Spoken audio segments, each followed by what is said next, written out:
So எழுதும் போதே தலைவன் டைட்டில் வைப்போம் ஃபஸ்ட்டு ஒர்க்கிங் டைட்டில் அது நல்ல ஆஸ்தா அமையிடும். கடைசி பார்த்தா அதுவே டைட்டில் அமைஞ்சிருச்சு நம்மளுக்கு. அவர் விட்டார், நீங்கள் பிடிச்சிட்டீங்க சொல்லலாம். It wasn't a planned thing that okay இந்த வருஷம் நம்ம ஃபீச்சர் ஃபிலிம் பண்ண போகிறோம். It's something in meet say that அந்த சீனை வந்து இவால்வ் பண்ணி ஒரு படமா ஆக்சுவலி ஆக்கலாம் இருந்துச்சு. This one I wanted to break out of my comfort zone.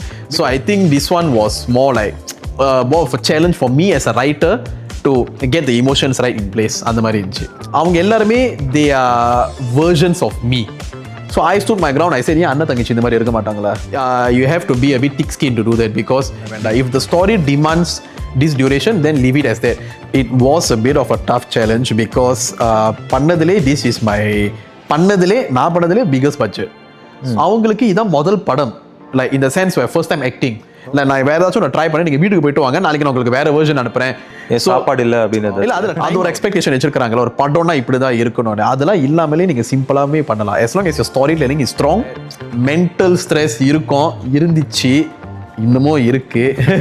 But you need the down so the அப்புறமேல அந்த ஹை வரும்போது உங்களுக்கு அந்த ஒரு ப்ரீதிங் ஸ்பேஸ் மாதிரி இருக்கும். அது நிறைய நடந்துச்சு இந்த படத்தில். இந்த ரைட்டிங் ப்ராசஸ் வந்து ஒரு தெரப்பி செஷன் மாதிரி இருந்துச்சு எனக்கு. நான் என் லைஃப்பை நிறைய தடவை திருப்பி கோ த்ரூ பண்ணுறது மாதிரி இருந்துச்சு எனக்கு.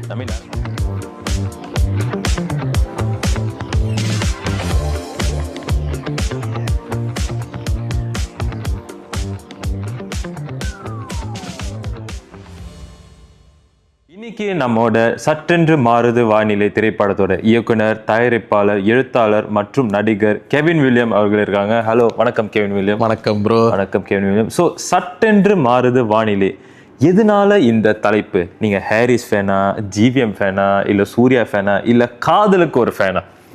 ஆக்சுவலி இந்த டைட்டில் வந்து ஃபர்ஸ்ட்டு ஒர்க்கிங் டைட்டிலாக தான் இருந்துச்சு படத்துக்கு. ஸோ யூஸ்வலி ஸ்கிரிப்ட் எழுதும் போது எனக்கு அந்த அன்டைட்டில் ஃபில்ம் அந்த மாதிரி வைக்கிற பழக்கம் இல்லை. பிகாஸ் எனக்கு அது ஒரு மாதிரி ஃப்ளோ வராது எழுதும் போது. ஸோ நான் வந்து யூஸ்வலி ஒரு ஒர்க்கிங் டைட்டில் வச்சுட்டு தான் எழுதுவேன். என்ன ஆச்சுன்னா ஸ்கிரிப்டெலாம் எழுதி முடிச்சதுக்கப்புறம் ஃபார் சம் ரீசன் நேரேட் பண்ண உங்களை டீம் கிட்டே நேரேட் பண்ணும்போது அவங்களே சொன்னாங்க, இதுவே கொஞ்சம் ஆஸ்தான டைட்டிலாக ஆப்டாக தான் இருக்குது படத்துக்கு, வை நாட் இதுவே நீ வந்து படத்தோட டைட்டிலாக ஏன் நீ வைக்க மாட்டேங்கிற அந்த மாதிரி சொன்னால். லைக் அதாவது ஒர்க்கிங் டைட்டிலாக வச்சேன், வேறு ஏதாச்சும் யோசிச்சு பார்க்கலாமேன்னு சொல்லிட்டு அதுக்கு ஒரு திங் ஒரு 1 week 2 weeks உட்காந்து பிரெயின் ஸ்டார்ம் பண்ணோம் வேறு என்னென்ன டைட்டில்லாம் இதுக்கு வைக்கலான்னு. எல்லாருமே திருப்பி என்ன சொன்னாங்கன்னா, ஒர்க்கிங் டைட்டிலை விட வேறு எந்த டைட்டிலும் நல்லா இல்லை, ஸோ ஒர்க்கிங் டைட்டிலே மெயின் டைட்டிலாக வச்சலாம் சொன்னாங்க. ஸோ அப்படி தான் இந்த டைட்டில் படமாக இருந்துச்சு. சரி சரி சரி. ஸோ ஃபேன்லாம் எதுவும் இல்லை, இந்த டைட்டில் உங்களுக்கு தோணுச்சு இந்த படத்துக்கு? Yes, I mean okay, just a little insight. ஆனால் இந்த டைட்டிலை ஏன் ஒர்க்கிங் டைட்டிலாக வச்சேன்னா, I'm a very big STR fan. So initially if I'm not wrong, Achcham Enbathu மடமேடாவோட initial title ஒரு சட்டென்று மாறுது வானிலை அப்போ வந்தப்போ அது மாதிரி மண்டேலே ஒட்டிக்கிச்சு எனக்கு. ஸோ எழுதும் போதே தலைவன் டைட்டில் வைப்போம் ஃபஸ்ட்டு ஒர்க்கிங் டைட்டில் அது நல்ல ஆஸ்தா அமையிடும். கடைசி பார்த்தா அதுவே டைட்டில் அமைஞ்சிருச்சு நம்மளுக்கு. அவர் விட்டார், நீங்கள் பிடிச்சிட்டீங்க சொல்லலாம். சரி, இப்போ இது வந்து உங்களுடைய 3வது திரைப்படம் அப்படின்னு சொல்கிறீங்க. ஏன் இப்போ இந்த கதையை பண்ணணும்னு உங்களுக்கு தோணுச்சு? ஏன் முன்னாடி ஃபர்ஸ்ட்டாக இது பண்ணல, செகண்ட் அது பண்ணல, 3வது அதை பண்ணுறீங்க ஏன்? ஓகே, ஐ மீன் இந்த கதையை வந்து இப்போ பண்ணணும் மாதிரி நான் ஐடியா வைக்கல. அது பேசிக்கலி எப்படி இந்த ஹோல் கதை உருவானிச்சுன்னா, எனக்கு ஒரு பழக்கம் இருக்குது. சம்டைம்ஸ் நான் வந்து ரேண்டமாக ஏதாச்சும் சீன்ஸ் தோணும் எனக்கு. ட்ராவலிங்கில் இருக்கும்போது இல்லை சாப்பிடும் போது ஏதாச்சும் ஒரு சீன் மைண்டுக்கு வரும், ஜாட் டவுன் பண்ணி வச்சுருவேன். ஃபோன்லேயோ எங்கேயாச்சும் நான் எழுதி வச்சுருவேன். எழுதி ஒரு கார்னர் எடுத்து வச்சுருவேன். அதுக்கப்புறம் நான் ரீவிசிட் சம்டைம்ஸ் பண்ண மாட்டேன். இல்லை திடீர்னு லைக் யூனோ ரேண்டமாக யோசிக்கும் போது அந்த சீன்ஸாக கண்டுக்க மாட்டேன். ஸோ அந்த மாதிரி தான் இந்த படத்தோட இன்டர்வல் சீனை ஒரு ஐடியாவாக மாட்டினிச்சு எனக்கு. But it Vasan plant as ஒரு படத்தோட இன்டர்வல் சீன் இல்லை, ஒரு சீன் ஐடியாவாக மாட்டினிச்சு எனக்கு. எழுதி வச்சுட்டேன். தென் போன வருஷம் 2024 வந்து I was doing short film for Deepavali.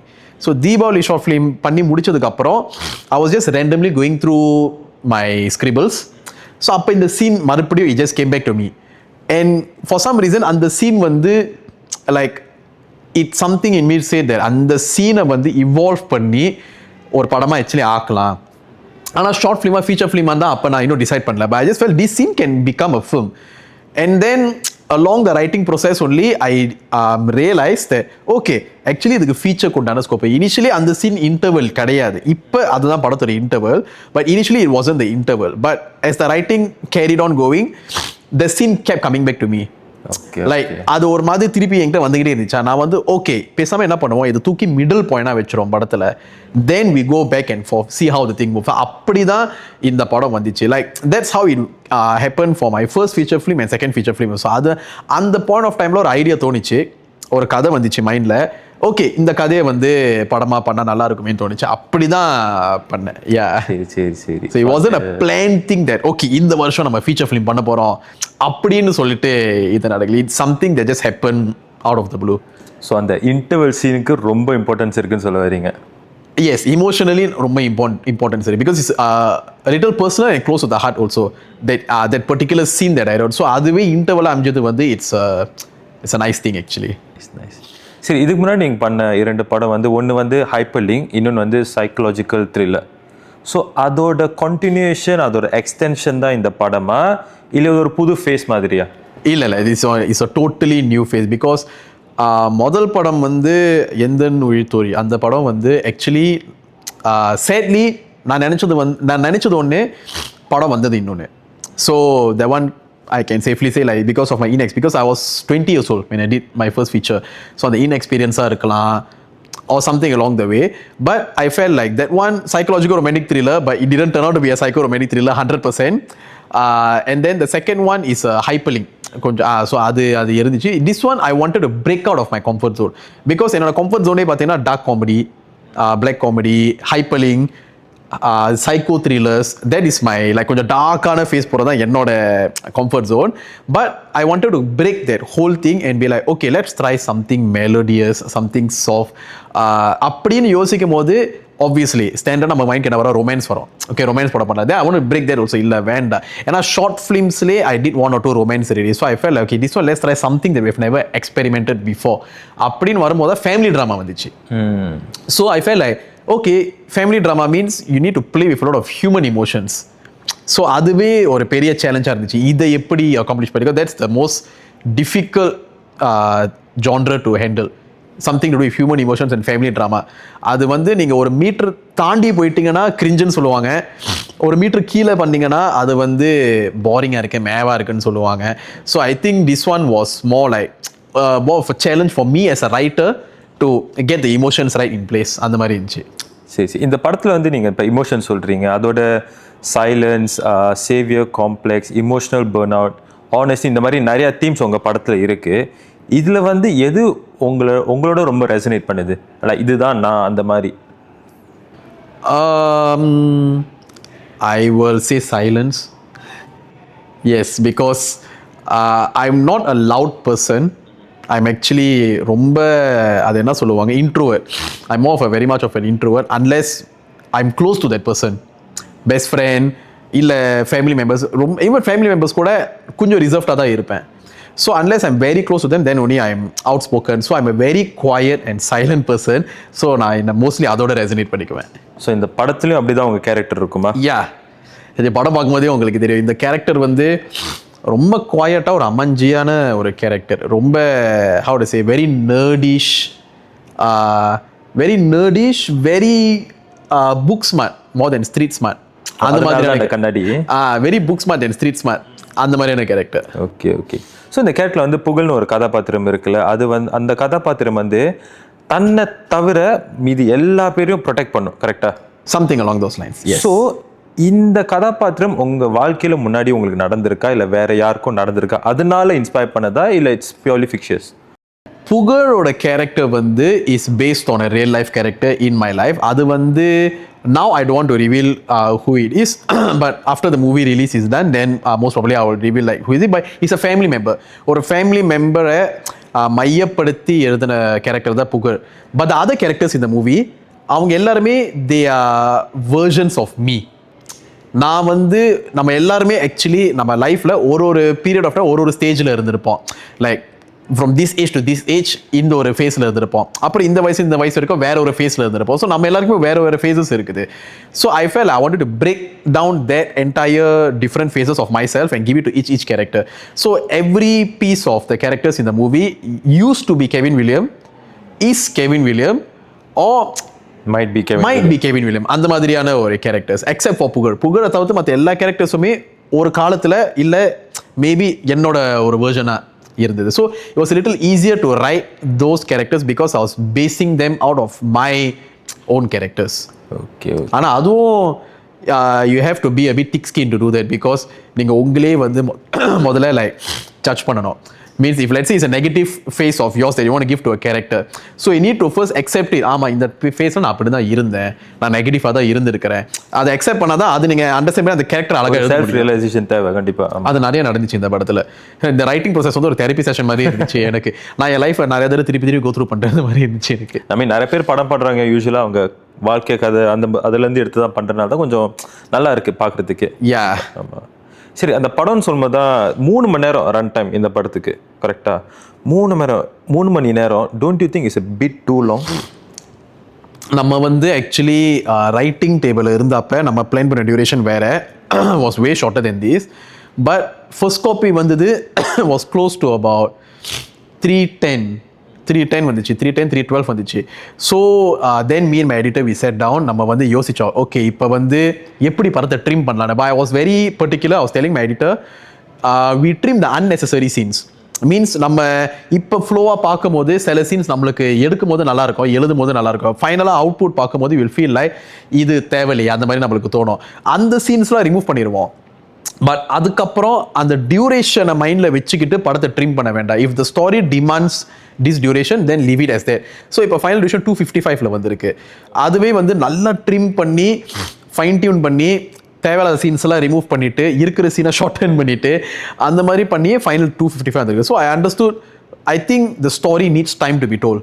So அப்படி பார்க்கும்போது நம்மளே வந்து படத்தை அட்லீஸ்ட் நானே ஒரே சிட்டிங்கில் ஒரு 3 தடவை பார்த்துட்டேன். இல்லை ஒரே வித்வுட் பாசிங் ஆர் எனிதிங் ஒரே சீட்டில் 3 தடவை பார்த்துட்டேன். For me I personally feel it's not draggy. I mean இது டேரக்டர்ஸ் பாயிண்ட் ஆஃப் வியூ இல்லை நான் தான் எழுதுனேன் அதனால சொல்லலை. டோட்டலாக அதெல்லாம் அவுட் ஷைன் பண்ணிவிட்டு நான் வந்து ஒரு ஆடியன்ஸ் பெர்ஸ்பெக்டிவ்ல தான் படத்தை பார்த்தேன். And I personally feel as lag இருக்குது. பட் அந்த லேக் வந்து எப்படின்னா you need the down so the அப்புறமேல அந்த ஹை வரும்போது உங்களுக்கு அந்த ஒரு ப்ரீதிங் ஸ்பேஸ் மாதிரி இருக்கும். அப்படி தான் இருக்குதுன்னு தவிர I don't feel it's draggy. Hopefully audience feel the same way also. So இந்த ரன் டைம்னு சொல்லும்போது தான் இப்போ படத்தில் எத்தனை பாட்டு இருக்குது உங்களுக்கு? டோட்டலாக 4 பாட்டு இருக்குது. ஸோ யூஸ்வலாக இப்போ படத்தில் வர நிறைய பாட்டுகள் வந்து ஒரு ஸ்பீட் பிரேக்கர் மாதிரி தான் இருக்குது. திடீர்னு ஹையாக போயிட்டு இருக்கும், அப்புறம் ஒரு பாட்டு, ஆமாம், அதுக்கப்புறம் திடீர்னு ஹையாக போகும். ஸோ அந்த மாதிரி இந்த படத்தில் இருக்குமா இல்லை அந்த சீனுக்கு ஏற்ற அந்த பாட்டு இருக்குமா? இது எல்லாமே ஸ்டோரியை பேஸ் பண்ண சாங்ஸ். ஸோ இது எப்படின்னா I think out of the 4 songs ஒரு பாட்டு வந்து பேக்ரவுண்ட் மியூசிக்காக தான் இருக்கும் படம் முழுக்க. ஓகே. இன்னொரு பாட்டு வந்து it's full of montages. Means it's storytelling within the song itself. I think எனக்கு தெரிஞ்சு ஒரே ஒரு சாங் மட்டும் தான் மியூசிக் வீடியோ மாதிரி இருக்கு, விச் இஸ் முகிலேங்கிற ஒரு சாங் இருக்கு. அந்த வித்யாங்கிற கேரக்டருக்கு உண்டான ஒரு இன்ட்ரோடக்ஷன் சாங், அது ஹீரோயின் இன்ட்ரோடக்ஷன் சாங்னு சொன்னாங்கல்ல. ஸோ அது மட்டும் தான் we have it as a music video. But other then that all the other songs they are full montages. It's not a music video styled visuals. So அது story டெல்லிங்காக தான் நம்ம பாட்டை கொண்டு வந்திருக்கிறோம். Okay nice. ஸோ இந்த படத்தில் வந்து நீங்கள் மென்டல் ஹெல்த் பற்றி கொஞ்சம் கருத்து சொல்கிறீங்க, ஆனால் நீங்கள் வந்து அதை சப்டலாக சொல்கிறீங்க அப்படின்னு சொல்கிறீங்க. எப்படி அதை பண்ணுறீங்க? ஏன்னா இப்போ நிறையா படத்தில் ஒரு கருத்து சொல்லும் போது ஐயோ என்னடா அந்த கருத்தை 2 மணி நேரமாக சொல்லிக்கிட்டே இருக்காங்களே, இது ஒரு வீடியோ காலமே இருக்காது அப்படின்னு தோணும். ஸோ உங்கள் படத்தில் எப்படி அதை சப்டலாக உள்ளே கொண்டு வந்து சொல்லியிருக்கீங்க? ஓகே, ஃபர்ஸ்ட்லி நம்ம மென்டல் ஹெல்த்தை பற்றி இந்த படத்தில் பேசலை. பேசிக்கலி இது வந்து எப்படின்னா அது இன்டென்ஷன் வந்து மென்டல் ஹெல்த் பற்றி பேசணும், நீங்கள் சொன்ன ஒரு கருத்து சொல்லணும், ஒரு மெசேஜ் கொடுக்கணும், அதெல்லாம் சத்தியமாக கிடையாது. Proper commercial film. ஸோ இதில் மெசேஜ் எதுவுமே கிடையாது. இது பேசிக்கலி என்னன்னா after you watch the film and come back you will learn how to take care of your own mental health. Okay. அது அந்த படம் வந்து உங்களுக்கு ஒரு I believe I hope that ஒரு மெசேஜ் கொடுக்கும். நம்மளா மெசேஜை திணிக்கல படத்தில். we hope that throughout watching these characters in the movie and through the storyline of the movie you have something to take back for your own mental health. அந்த மாதிரி தான் இதை நம்ம பண்ணியிருக்கிறோம். ஓகே. ஸோ நீங்கள் கமர்ஷியல் படம் அப்படின்னு சொல்லும்போது is there like comedy, is there like emotions இருக்குது, காமெடி, ரொமான்ஸ், ஆக்ஷன், இந்த மாதிரி எலிமெண்ட்ஸ் இருக்கா படத்தில்? It was quite challenging because இது full and full firstly it's a talkie movie. Full and full, so it's going to be a 3-hour talkie movie. There's no comedy also. இதில் comedy இல்லை. Maybe some scenes might be funny because like நமக்குள்ளார பேசிட்டு இருக்கும்போது நம்ம சில விஷயம் சில sceneries ஃபன்னியாக இருக்கும்ல, அந்த மாதிரி தான் இருக்கும். But there's no comedy, there's no action. The full and full is a human drama இருக்குது, ரொமான்ஸ் இருக்குது and it's very emotional movie. There's a lot of emotions. அண்ணன் தங்கச்சி சென்டிமெண்ட்ஸ் இருக்குது, ஃபேமிலி சென்டிமெண்ட்ஸ் இருக்குது, அம்மா பொண்ணு சென்டிமெண்ட்ஸ் இருக்கு. So there's a lot of like family sentiments that's inside the picture. Okay nice bro. Okay, இப்போ வந்து இதை நீங்கள் வந்து ப்ரொடியூஸ் பண்ணிருக்கீங்க. So it's self funded Tamil படம். என்னென்ன சேலஞ்சஸ் ஃபேஸ் பண்ணீங்க? நீங்கள் வந்து ஷூட்டிங் ஸ்பாட் வந்து பார்த்தீங்கன்னா சிங்கப்பூர், கேரளாக்கெலாம் போய் ஷூட் பண்ணியிருக்கீங்க. ஸோ ஃபைனான்ஷியல் வைஸ் அந்த ஆர்கனைசேஷன் வைஸ் எவ்வளோ கஷ்டமாக இருந்துச்சு? என்னென்ன சேலஞ்சஸ் ஃபேஸ் பண்ணீங்க? It was a bit of a tough challenge because பண்ணதிலே நான் பண்ணதிலே biggest budget. So it took me some time to gather the funds because obviously வந்து சொந்தமாக வேலை செஞ்சு தான் அந்த காசுலாம் வந்து கேனர் பண்ணணும். And the challenges, a lot of obstacles இருந்துச்சு because sometimes என்னோட own capabilities டெஸ்ட் பண்ணுற situations நிறைய வந்துச்சு. லைக் நம்மளால முடியுமா, ரொம்ப ஓவராக தான் போகிறோமா, இல்லை நம்மளோட லிமிட்டை தாண்டி நம்ம ஒரு விஷயம் ட்ரை பண்ணிக்கிட்டு இருக்கிறோமா. But I kept pushing because I felt that this film deserved that. இது வந்து லெஃப்ட் ஹேண்டில் டீல் பண்ணுற மாதிரியான ஒரு ஸ்டோரியோ இல்லை அந்த மாதிரி இல்லாமல் I really fell that this story deserve that push. அந்த ஒரு கேப்பபிலிட்டியை பிரேக் பண்ணி புஷ் பண்ணுற இது தேவைப்பட்டுச்சு. அண்ட் ஃபார் மை செல்ஃப் நான் அதை பிரேக் பண்ணி புஷ் பண்ணதுனால தான் இப்போ நீங்கள் சொன்ன மாதிரி நான் கேரளாலாம் போய் ஷூட் பண்ண நினச்சி கூட பார்க்கல. கேஎல் போவேன். நான் வந்து ஃபர்ஸ்ட் ஆஃப் ஆல் சிங்கப்பூரை தாண்டி நான் ஒரு படம் எடுப்பேன் நினச்சி கூட பார்க்கல. So for me going to KL it self was like அதுவே ஒரு பெரிய செக்லிஸாக இருந்துச்சு நம்மளுக்கு. ஓகே, கேஎல் வரைக்கும் போய் நம்ம ஒரு படம் ஷூட் பண்ணுறோன்னே. So when we went to Kerala, அப்போ கேரளாலாம் போனப்போ அங்கே அந்த யூனியன்லாம் வச்சு அந்த யூனியன் டீம் வச்சு ஷூட் பண்ணுறது, that was an experience. So இப்போ I have an experience to take back. So இப்போ இன்னொரு படம் எடுக்கும் போதோ சரி இல்லை வேற ஒரு ஷூட்டிங் ஸ்பாட்க்கு போகும்போது ஐ have an experience that I can put forth on the table while working on that. So obviously a lot of challenges because self-funded வரும்போது நீங்கள் வந்து இப்போ லெட்ஸ் ஒருத்தருக்கு நீங்கள் பேமெண்ட் கொடுக்கணும் ஒரு பர்டிகுலர் ஆர்டிஸ்ட்க்கு. But you need to hold the payment because உங்களுக்கு முதல்ல சம்பளம் வரணும். அப்போ தான் நீங்கள் பேமெண்ட் கொடுக்க முடியும். ஸோ அது நீங்கள் பேசி மற்றவங்களை அண்டர்ஸ்டாண்ட் பண்ண வச்சு, ஸோ தட் சில பேர் அண்டர்ஸ்டாண்டிங்காக இருப்பாங்க, சில பேர் அண்டர்ஸ்டாண்டிங்காக இருக்க மாட்டாங்க. அது ஒரு சேலஞ்சாக இருந்துச்சு ஃபேஸ் பண்ணுறதுக்கு. a lot of what you call that mental stress இருந்துச்சு, இன்னமும் இருக்கு. But I just feel like everything will be worth it when the film comes out. Hopefully. Yeah. Okay bro. So இப்போ நீங்கள் சொன்னீங்க இந்த மாதிரி சேலஞ்சஸ்லாம் இருந்துச்சு. On top the challenges any compromises நீங்கள் பண்ணது இருக்கா? லைக் இதை வந்து எடுக்கணும்னு நினச்சிங்க ஆனால் எடுக்க முடியல, இது வந்து யூஸ் பண்ணணும்னு நினச்சிங்க ஆனால் யூஸ் பண்ண முடியல, இந்த ஆர்டிஸ்ட் இறக்கலான்னு பார்த்தீங்க ஆனால் பட்ஜெட் இல்லை, அந்த மாதிரி ஏதாச்சும் காம்ப்ரமைசஸ்? இல்லை, there's one thing I'm very grateful for because இந்த படம் வந்து நான் ஸ்டார்ட் பண்ணுறப்ப I was very particular that I'm not going to compromise for anything. Like literally no compromises. அந்த மாதிரி நான் ஒரு டிசிஷன் எடுத்தேன். Thank God it actually benefited me. Then there was no compromise. I let it be. இப்போ நிறைய பேர் என்கிட்ட கேட்டாங்க, கேரளா வரைக்கும் போய் எதுக்கு நீ ஷூட் பண்ணணும், பக்கத்து நாட்டில் கேஎல்ஏ போய் ஷூட் பண்ணலாமே, சிங்கப்பூர் ஷூட் நிறைய பேர் கன்வின்ஸ் பண்ண ட்ரை. I was like புரியுது நீங்கள் ஏன் சொல்கிறீங்க, but I made a decision that I want to go there and shoot. So I don't want to compromise myself. எனக்கு வந்து there's a reason why when I was writing that location came in my mind. இதுக்காக நான் வந்து 2024 வந்து recce வேற போயிட்டேன். கேரளாவில் recce போய் I saw the locations, place எல்லாமே பார்த்து ஃப்ரேம் இங்கே தான் வைக்க போகிறேன் மைண்ட்லாம் வச்சுட்டு, then if someone's going to come and tell me இல்லை நீங்கள் location மாற்றுங்கன்னா I'm like I don't want to. So அந்த மாதிரி நிறைய இடத்துல வந்து I put my foot and said that no, I'm not going to compromise on anything. Let it be the scenes also. இப்போ scene நடக்கும்போது கூட செட்லேயே நிறைய பேர் சொன்னாங்க, ஃபார் எக்ஸாம்பிள் ஒரு பர்டிகுலர் சீன் நடக்கும், they will try to convince me to change the dialogue. Then நான் first நோன்னு சொல்ல மாட்டேன், நான் ஏன்னு கேட்பேன், why do you want to change the dialogue, what's the motive of changing the dialogue. If I feel okay, ஒரு நல்ல example சொல்கிறேனே, இப்போ என்னாச்சுன்னா ஒரு பர்டிகுலர் மோண்டாச்சில் வந்து ஒரு அண்ணன் தங்கச்சி கேரக்டர் வந்து ஒரு பார்க்கில் உட்காந்துக்கிட்டு இருக்கிறாங்க. லைக் த அண்ணன் இஸ் ஆக்சுவலி யூசிங் ஐபேட், த தங்கச்சி இஸ் ரீடிங் அ புக். ரெண்டு பேருமே their back is leaning on each other. So தங்கச்சியோட முதுகு அண்ணன் இதுல அண்ணன் முதுகு தங்கச்சிலையும் இப்படி they are just rocking back and forth இப்படி போயிட்டு இருக்குது. It's a montage. It's just a 6 second 7 second montage. So என்ன ஆச்சுன்னா அந்த montage எடுக்கும்போது ஏடியா இருக்கட்டும் இல்லை கேம் குரூவாக இருக்கட்டும், அவங்க வந்து பார்க்க ரொமான்டிக்காக இருக்கு, அண்ணன் தங்கச்சி மாதிரி இல்லை. They were trying to change that whole montage because they felt like I was being romantic. So I stood my ground. I said, ஏன் அண்ணன் தங்கச்சி இந்த மாதிரி இருக்க மாட்டாங்களா, உங்களுக்கு ஸ்கின் அண்ட் ஸ்கின் டச் பண்ணாலே அது வந்து ரொமான்டிக்காக தான் இருக்கணுமா. So I put my foot, I said that if I want it to be like this means I want it to be like this.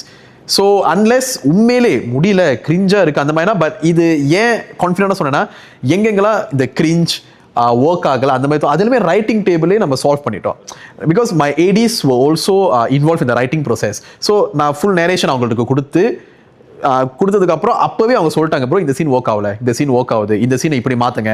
So writing டேபிளே we already figure everything out already that இப்படி தான் போக போகுதுன்னு. So ஸ்பாட்டுக்கு வந்ததுக்கு அப்புறம் is execution. இப்போ அங்கே வந்தது இல்லை ப்ரோ அப்போ சொல்லும் போது நல்லா இருந்துச்சு, இப்போ வரப்போக நல்லா இல்லைன்னா அவசியம் இல்லை, அப்போ சொல்லும் போது நல்லா இருந்துச்சு, இப்பயும் நல்லா தான் இருக்கும். You just have to trust me, நான் கரெக்டாக எடுப்பேன், நீங்கள் நம்புங்க, நான் கரெக்டாக. ஸோ அந்த மாதிரி there was no room for compromises.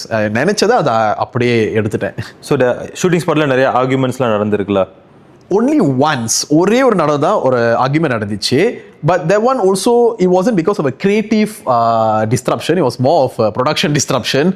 சாப்பாடு இல்லை அப்படின்னு இல்லை அதில் டைம் ஆகுது, like the time was running out but nothing was set up yet. அது ஒரு ஆர்குமெண்ட் தான், பட் கிரியேட்டிவ் ஆர்குமெண்ட் நடந்தது இல்லை settle. Okay okay. I mean the kind of argument was like to make it better. இப்போ நான் இது போதும்பேன், இப்போ cameraman வருவார், இல்லைடா எனக்கு புரியுது நீ இது சொல்கிறேன்னு, ஆனால் இன்னும் பெட்டராக பண்ணால் நல்லா இருக்குமே சொல்லிட்டு கேமராமேன் என்ன கன்வின்ஸ் பண்ணுவார். பட் பிகாஸ் அவர் cameraman his name is Arun and Suhail, 2 பேர் பண்ணாங்க சிங்கப்பூரில், அருண் சுஹைல்னு. அவர் 2 பேருமே வந்து இந்த படம் தான் அவங்களுக்கு first debut feature film, because they are mostly wedding videographers and 1-2 short films பண்ணியிருக்காங்க. ஸோ இங்கே வரும்போது they really wanted to explore. First feature film they really wanted to explore, they want to push boundaries and everything. So sometimes I had to pull the handbrake because இப்போ என்னன்னா I didn't want to overdo the movie. இப்போ இதான் metre, இந்த மீட்டருக்குள்ளார பண்ணதான் கரெக்டாக இருக்கும். But sometimes like இப்போ DP வருவார், இல்லைடா இது நல்லா இருக்கு, நான் உனக்கு வேற ஒரு ஆங்கிள் கொடுக்குறேன், இந்த ஆங்கிள் இன்னும் நல்லா இருக்கும் பார்க்கறதுக்கு, பட் மைண்டில் நான் இந்த ஆங்கிள் ஃபிக்ஸ் பண்ணிட்டேன். எடிட்டர் செட்டில் தான் இருப்பார், அவர் வந்துட்டு நீ இந்த ஆங்கிள் கொடுத்தாலும் நான் யூஸ் பண்ண மாட்டேன், நான் இதான் யூஸ் பண்ணுவேன், நீ அவர்கிட்ட சொல்லி இந்த ஆங்கிள் வேண்டான்னு. சம்டைம் எடுத்துருவார், எடுத்துட்டு நான் பார்த்துட்டு சொல்ல ப்ரோ கண்டிப்பாக அது யூஸ் பண்ண மாட்டோம், நெக்ஸ்ட் டைம் நீங்கள் எஃபர்ட் வேஸ்ட் பண்ணாதீங்க, இந்த எஃபர்ட் தூக்கி வேற சீனுக்கு போடுங்க. அந்த மாதிரி தான் ஆர்குமெண்ட் நடக்குமே தவிர தேர் வாஸ் நோ லைக் நீங்கள் சொல்கிற நெகட்டிவ் ஆர்குமெண்ட் எதுவுமே கிடையாது. Okay okay. ஸோ இப்போ வந்து நீங்கள் சொன்னீங்களா இந்த டெபியூ கேமராமேன் டெபியூ, வேறு யாரும் டெபியூ, எடிட்டர் டெபியூஸ் மோஸ்ட்லி இந்த படத்தில் டெக்னீஷியன்ஸ் முக்கால்வாசி ஃபீச்சர் ஃபிலிம்னு வரும்போது this is their debut. Like இப்போ சிங்கப்பூர் கேமராமேனாக இருக்கட்டும் அருண் அண்ட் சுஹைல், மலேசியா கேமராமேனாக இருக்கட்டும் டிஎஸ் மதன், எடிட்டர் அவர், வேறு யாரை சொல்லலாம், quite a number of people. சிங்கர்ஸே எடுத்துக்கோங்களேன். இப்போ லெட்ஸ் சே அந்த படத்தில் பாட்டு பாடின 2 பர்டிகுலர் சிங்கர்ஸ், 2 பர்டிகுலர் சிங்கர், ஒரு பர்டிகுலர் சிங்கர், அவங்களுக்கு இதான் ஃபர்ஸ்ட் ஒரு ஆல்பம் ஒரு ஃபீச்சர் ஃபிலிம் பாடுறது அந்த மாதிரி. ஸோ அண்ட் ஆக்டர்ஸ் வைஸும் நீங்கள் பார்த்தீங்கன்னா இப்போ one of the 2 of our actors are from overseas. ஒருத்தர் பேர் அஸ்வந்த், ஹீஸ் ஃப்ரம் கோயம்புத்தூர், இன்னொருத்தங்க பேர் Vinosha, she is the heroine of the movie, she is from Malaysia. 2 பேருக்குமே இதான் first feature film. Oh nice. Ashwanth வந்து ஷார்ட் ஃபிலிம் நிறைய நடிச்சிருக்காரு, வினோஷா வந்து லைக் அங்கே மலேசியாவில் சீரீஸ் அந்த மாதிரி நடிச்சிருக்கிறாங்க. ஸோ ஒரு படம்னு வரும்போது இதான் அவங்களுக்கும் ஃபர்ஸ்ட் படம். படத்தோட மெயின் லீட், இப்போ நான் தான் மெயின் லீட்னு ஒன்று இருந்தாலும், பட் ஆக்சுவலி படத்தோட மெயின் கதையை வந்து வித்யாங்கிற ஒரு பொண்ணு, the actress name is Rania Sendra, அவங்களுக்கு இதான் முதல் படம், லைக் இந்த sense first time acting. Oh so இதை ஆடிஷன் பண்ணி அவங்கள செலக்ட் பண்ணி, பிகாஸ் அந்த character was very important, because வித்யாங்கிற கேரக்டர் தான் is the soul of the entire. So ரொம்ப முக்கியமாக இருந்துச்சு சொல்லிட்டு அதை ஆடிஷன் பண்ணி அவங்களுக்கும் இதான் ஃபர்ஸ்ட் ஃபீச்சர் ஃபிலிம். ஸோ நிறைய பேருக்கு வந்து this is their debut on the big screen. Music director உட்பட, மியூசிக் டைரக்டர் வந்து ஷார்ட் ஃபிலிம்ஸ் நிறைய பண்ணியிருக்காரு, ஆனால் இதுதான் அவரோட ஃபர்ஸ்ட் ப்ராப்பர் ஃபீச்சர் ஃபிலிம். ஆல்பம்ல 4 பாட்டு பண்றது, பேக்ரவுண்ட் மியூசிக் 3 மணி நேரம் படத்துக்கு பண்றதுன்னு சொல்லிட்டு எல்லாருக்குமே இதான். எப்படி அந்த கான்ஃபிடன்ஸ் சாஹிஷை வந்து நீங்கள் இசையமைப்பாளரை இந்த படத்துக்கு கொண்டு வரணும் அப்படின்னு? சைஷ் வந்து I mean travelling with films 2022 நான் ஷார்ட் ஃபிலிம் என்னோட ஷார்ட் ஃபிலிம்ஸோட. ஸோ ஒன் திங் நான் சைஷில் என்ன ரியலைஸ் பண்ணேன்னா, ஒவ்வொரு ப்ராஜெக்ட்லையும் ஹி கீப்ஸ் இம்ப்ரூவிங் ஹிம்செல்ஃப். சவுண்டிங்காக இருக்கட்டும், வேலை செய்கிற விதமாக இருக்கட்டும், வேற என்ன சொல்கிறது, like the effort that he puts, compromise பண்ண மாட்டான். லைக் இது போதும் ஜி, இவ்வளோ போதும், இதுக்கு மேலே வேண்டாம், compromise. He would keep pushing. இல்லை நான் வேறு ஏதாச்சும் நான் ட்ரை பண்ணி நீங்கள் வீட்டுக்கு போயிட்டு வாங்க, நாளைக்கு நான் உங்களுக்கு வேறு வெர்ஷன் அனுப்புகிறேன், ஹி வுட் கீப் புஷிங். எனக்கு அந்த ஒர்க்கிங் ஆட்டிடியூட் ரொம்ப பிடிச்சிருந்துச்சு, because it புஷஸ் me also.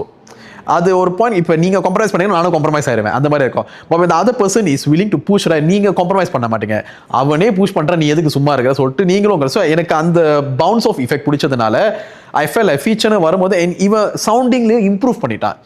We did 3 short films together. I came to my 3rd short film. By the time I came to that, I realized his sounding was of quality.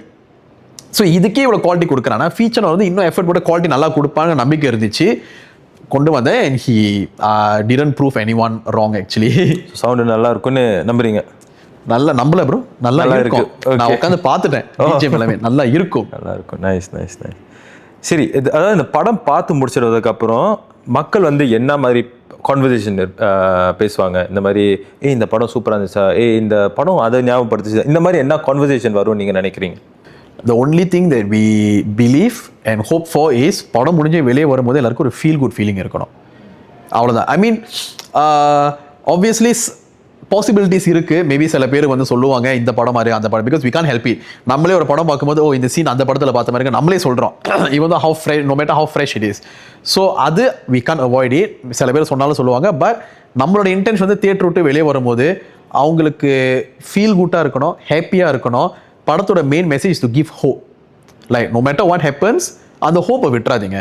That hope that things will get better, hope that your problems will resolve, hope that you'll meet the right person. அந்த ஹோப்னு ஒரு விஷயம் இருக்குதுல்ல, அந்த ஒருத்தருக்கு அந்த hope இருக்கிறது தான் அந்த படத்தோட main message. Okay. Because when you lose your hope, that's when you lose everything. ஆனால் உள்ளுக்கு என்னதான் நீங்கள் ஒரு டவுன் பீரியட்ல இருந்தாலும் ஒரு ஹோப் இருக்குல்ல, one day everything will get better, I'll see the light at the end of the tunnel. அந்த ஹோப் இருக்கிற வரைக்கும் you won't fail, you won't fall. அதுதான் படத்தோட மெசேஜ். ஸோ அந்த ஃபீலிங் அவங்களுக்கு தியேட்டர் விட்டு வரும்போது இருந்தாலே I think it's a very big win for us. Okay okay. So உங்களை மாதிரி நிறையா சிங்கப்பூராக இருக்கட்டும், மலேசியாவாக இருக்கட்டும், ஆக்சுவலி இந்தியா கூட இருக்கட்டும், நிறையா சின்ன டைரக்டர்ஸ் இருக்காங்க. எப்படியாச்சும் ஒரு பெரிய படம் பண்ணணும், அது ஹிட் ஆகணும், நாமளும் இந்த இண்டஸ்ட்ரிக்குள்ளே ஒரு கால் எடுத்து வைக்கணும், வெற்றிகரமாக எடுத்து வைக்கணும். அவங்களுக்கு நீங்கள் என்ன சொல்ல விரும்புகிறீங்க? ஃபர்ஸ்ட் திங், இந்த பெருசாக பண்ணணும் அதை முதல்ல மைனஸ் பண்ணிடுவோம். Because you can only do big things and grandeur things when you have the money. அப்போ காசு நம்மளுக்கு அந்த ஸ்டேஜில் நம்ம இருக்கணும்னா நம்ம ஒரு அச்சீவ்மெண்ட்டில் இருக்கணும், நம்ம ஒரு ஸ்டேஜில் நம்ம இருக்கணும். ஸோ இப்போ வந்து பெருசாக பண்ண தேவையில்ல, அழகாக சிம்பிளாக ப்ராப்பராக ஒன்று பண்ணாலே போதும். we just have to make sure that the storytelling is good. இப்போ நம்ம பிரம்மாண்டமான கேமரா தான் யூஸ் பண்ணணும், பெரிய ஆர்டிஸ்ட் தான் யூஸ் பண்ணணும். டெஃபினெட்லி வந்து இந்த சினி கேமரா, சினி லென்ஸு, செட்டில் வந்து இவ்வளோ லைட் இருக்கணும், அது ஒரு எக்ஸ்பெக்டேஷன் வச்சுருக்காங்களா, ஒரு படம்னா இப்படி தான் இருக்கணும்னு. அதெல்லாம் இல்லாமலே நீங்கள் சிம்பிளாகவே பண்ணலாம். as long as your storytelling is strong and the artists that you choose for the storytellings are strong, you will reach out. அது ஒரு ஸ்டெப் பை ஸ்டெப் இம்ப்ரூவ்மெண்ட் தான். ஸோ அந்த நீங்கள் சொன்ன மாதிரி அது எல்லாருக்குமே ட்ரீம் இருக்குது, அந்த ஒரு இடத்த போய் அடையணும்னு. பட் நிறைய பேர் என்னென்னா ஸ்ட்ரெயிட்டாக அந்த இடத்த அடைஞ்சதுக்கு அப்புறம் சில பேர் ஒரு விஷயம் பண்ணுறாங்கல்ல, அப்போ இருக்கிற அட்வான்ஸ்க்கோ அந்த காசுக்கோ அந்த பட்ஜெட்க்கோ இப்போவே அதை பண்ணணும்னு நினைக்கிறாங்க. So it's over confidence. I won't say over confidence, it's like over ambitious. Sorry. So அப்படி பண்ணுறதுக்கு பதிலாக சிம்பிளான ஒரு ஐடியா எடுத்து சிம்பிளாக பண்ணி, as long as you can reach your voice to people, then you pass as a filmmaker already. அதுதான் main message. Very true, very true. சரி, ஒரே வரியில் சட்டென்று மாறுது வானிலை எதுக்காக மக்கள் வந்து பார்க்கணும்? அந்த ஒரு ரீசனுக்காக பார்க்கலாம். பிகாஸ் படத்தோட மெசேஜே அதுதான். நான் சொன்ன மாதிரி hope that everything will get better, hope that you'll meet the right person, hope that you'll see the light at the end of the tunnel. So நம்ம லைஃப்பில் எல்லாருக்குமே வந்து ஒரு ஃபேஸ் இருக்கும், ஒரு டவுன் பீரியட் இருக்கும். ஸோ அந்த டவுன் பீரியட் வந்து எப்படி ஓவர் கம் பண்ணணுங்கிறத கற்றுக் கொடுக்காது இந்த படம். But the film, I believe, will give a message saying that no matter what, don't lose your hope. So I'm not seeing that as a message, I'm seeing that as a impact, as a effect that it might can have on people. So ஏற்கனவே ஆடியன்ஸில் சொன்ன மாதிரி தான் ரொம்ப ரொம்ப சிம்பிளான படம் தான் எடுத்திருக்கிறோம். It's a very simple movie. யாருமே வந்து கதை இப்படி இருக்கும் அப்படி ஒன்றுமே எக்ஸ்பெக்ட் பண்ண, சிம்பிளான family drama movie involving just minute characters. இப்போ புகழ லைஃப்பை சுற்றி ஒரு 7 பேர் இருக்கிறாங்கன்னா அந்த 7 பேர் ப்ளஸ் புகழ் இந்த 8 பேர் சுற்றி மட்டும் தான் அந்த படம் நகரும். So it's a very intimate movie about human emotions and human drama, where a particular guy gets to meet a few people in his life that change him. So அப்படி வந்து அந்த ஹோப், அந்த அவன் மீட் பண்ணுற சில characters வந்து அவனுக்கு வேறு விதமான ஹோப் கொடுப்பாங்க. Hope on life, hope on love and hope on friendship. So அந்த அகெயின் அந்த ஹோப்புங்கிற ஒரு விஷயத்துக்காக மக்கள் இந்த படத்தை பார்க்கலாம். Because it's guaranteed that, I believe it's guaranteed that feel குட்டாக இருக்கும். இந்த முகம் சுளிக்கிற மாதிரியான சீன்ஸ், டைலாக்ஸ் எதுவுமே இருக்காது நம்புகிறோம். அதுக்காக நம்ம தியேட்டரில் பார்க்கலாம் படத்தை. I also hope that this film வெற்றிகரமாக வரும்னு நம்புகிறேன். மக்கள் கிட்ட போய் சென்றடையும் நம்புகிறேன். ரொம்ப தேங்க்யூ கெவின். அப்படியே மக்களுக்கு ஒரு பொங்கல் வாழ்த்து சொல்லிடலாமா? எஸ், அனைவருக்கும் பொங்கல் நல்வாழ்த்துக்கள். எல்லாரும் தளபதி படத்தையும் சிவகார்த்தியின் படத்தையும் என்ஜாய் பண்ணி தியேட்டரில் பாருங்க. நான் இன்னும் பார்க்கல, நான் இனிமே தான் பார்க்கணும். நான் ஏன் இந்த எண்டிங் சொன்னேன்னு தெரியல, ஃபன்னாக இருக்கும்னு நினைச்சேன். Enjoy. Nice Pongal. Okay, thank you Kevin. Thank you.